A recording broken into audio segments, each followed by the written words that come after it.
Sixers star Joel Embiid will miss the remainder of the season as he and the team continue to look for a long-term solution to that troublesome left knee. Second chance points and fast break points that has created this margin for the Nets.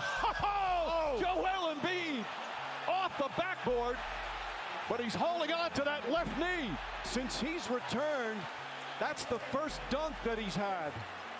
And you look at his eyes, and there's concern now for Embiid and the Sixers. What a spectacular play, but does it result in a problem?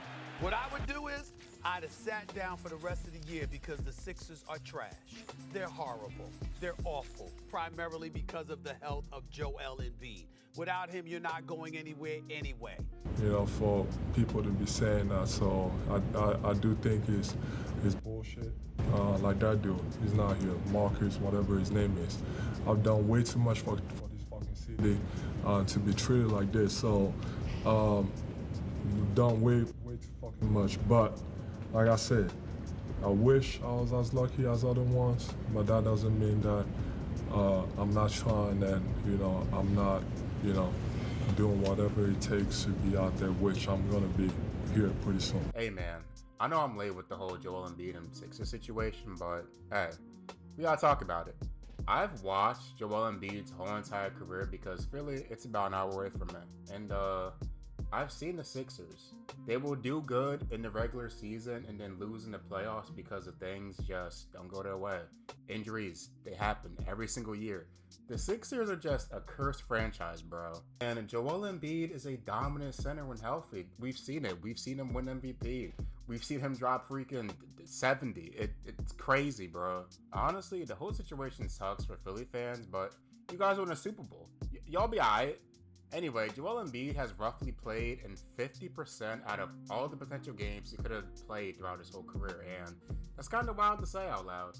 This past offseason, the Sixers signed Paul George to a 4-year, $212 million contract, and that contract is not aging. It's not aging real well for the Sixers at the moment. The big three of Maxey, Embiid, and Paul George have only played in 15 games this season, which is mind-boggling. Like, bro, I've never seen a team this injured before in all my years of watching basketball. Like, I know Paul George has crazy injury history. And the Sixers, they thought that he would be able to power through it, but it's unfortunately, that has not been the case. Paul George has only played in 41 games this season, and they thought that he would be able to replace Tobias Harris, but if you look at Tobias Harris' stats and Paul George stats, they're pretty much identical. Also, the Pistons are way better than the Sixers are doing at the moment. I'd seen something on Twitter that said if Joel Embiid retired, then all of his money would be erased off the Sixers payroll. I don't know how true that is because Twitter is not a real place, but hey, if someone in the comments could let me know if that could actually happen, that would be nice. Sam Hinkie's process just never came to fruition. Like, Ben Simmons was really good for a couple of years before the incident with Trae Young, the past. We all saw it happen. And Joel Embiid is a top 2 center in the NBA when fully healthy. Just unfortunate that those two never made anything happen. Even when they had Jimmy, that was their best chance. Back in 2019 when they had Jimmy, Ben, Embiid, and a bunch of shooters, but Kawhi was moving different back in 2019. That man was moving like Michael Jordan. And we all know how that ended for the Sixers.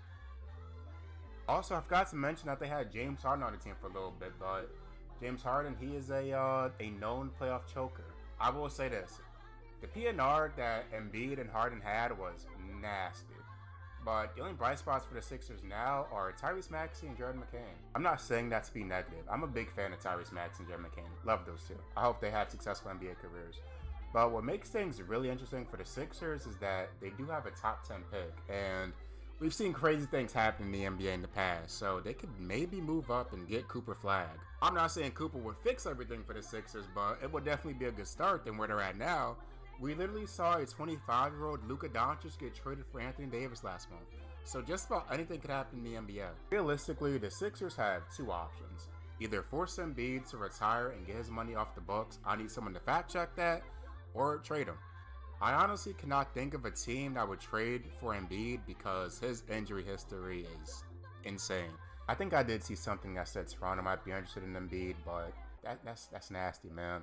They'd probably get back RJ Barrett, who is cool. He's a solid NBA player. Obviously, he's not Embiid, but That would be a decent get back. Philly won a Super Bowl, but it took Embiid's knees as compensation. Sixers fans, how y'all feeling, man? I'm here with y'all. Hey, the Mavericks fans, they with y'all too. They down bad as well. But if you enjoyed the video, like, comment, subscribe, share with your friends. And I'm up out here. Have a nice day.